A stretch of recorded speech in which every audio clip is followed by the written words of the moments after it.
Alright, so we have Cryo Hypostasis right now.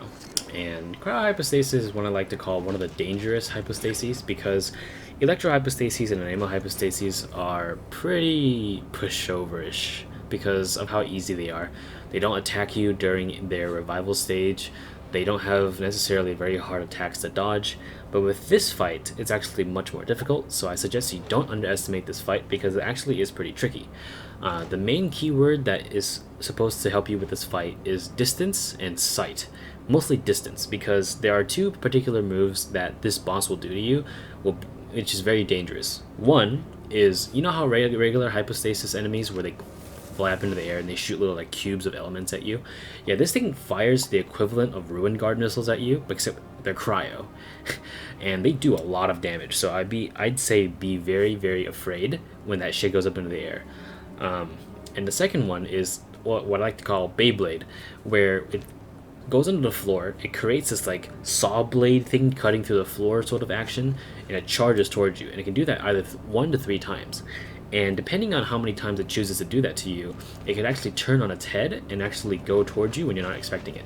So for example, I'm sitting over here. If I'm too far from it, what happens is that it'll go up to here, and I can dodge out of the way in one direction, but because it's tracking me, it will be spinning still while turning itself. And when it turns itself, it has a very good chance to hit you, because sometimes it just doesn't let you know when it's going to fire again. And when that happens, you're going to tank multiple hits, and it's not fun. Alright, this Beyblade move. Dodge at the... Yeah, see that? Look at that. But otherwise, the standard affair is just there's 2 phases to the fight. One is the standard regular boss fight, and of course the revival stage, which actually is pretty simple, as it's actually not as complicated as you think it is. But Amber is going to be your main damage dealer, except like the main damage dealer. She's going to be doing all the damage. Me too. So the main thing that we're going to be doing is we're using double Geo, double Pyro. Double Geo is just mainly for shields in case you find yourself in no man's land and you want to make sure you have a shield up, because it does sometimes fire things at you in a very non-friendly way. And if you find yourself way too close to the thing and you need to tank a shot, have Noelle, because that shield's going to save your ass. Leave it all to me.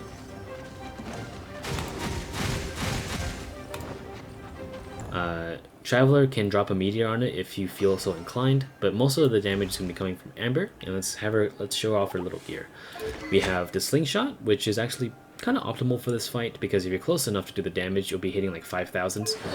As a flat damage bonus, when you're up close, it's going to be really good for the thing, because there is no weak spot in a hypostasis enemy.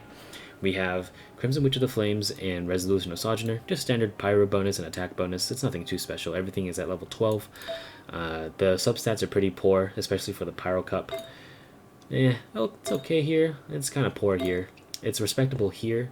And of course, it's kind of standard affair here. So it's nothing too special at world level 5, or sorry, 3. Because it's just, you know, run-of-the-mill, do whatever the hell you want. Constellation's at 1, but you can do the C0, you can do the C6, it doesn't really matter. Talent's at 422. And that's about it, really. Noelle is here. Her artifacts are centered around defense, especially with this one. Defense and the increased shield strength by 35%. And White Blind for the extra defense due to the defense scaling her shield. And for Xiangling, she's just here for the double pyro bonus. Constellation 1, artifacts are completely barren. Nothing of value here. And she is holding the Favonius Lance, but again, there's no point. She's just here for the double pyro resonance. Alright, so let's get into the fight. And again, the main keyword is distance. So let's start like right here and just kind of shoot it and see what happens. Alright, so going to the side a little bit. It's doing this thing. It's kind of the same vein as Pyro Registine, where it just comes out of the floor. Also the same sort of attack with the Cryo Registine that was here before in 1.2 and Dragonspine with the Albedo event. And this part is annoying. So watch the top. Once it goes to the top, go to the side. If you're far enough, just run to the side. But when it comes to this, make sure that you're at a really equidistant distance. Otherwise, you're going to get screwed. Because those things don't stop tracking you, and it'll hurt if it hits you.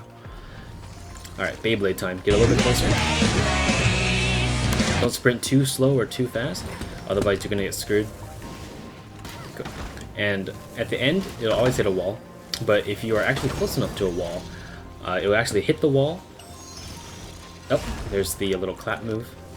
But yeah, if you're a little bit too close to it, and it does that Beyblade move and it hits the wall, it'll end its attack phase. So you should be safe with that stuff.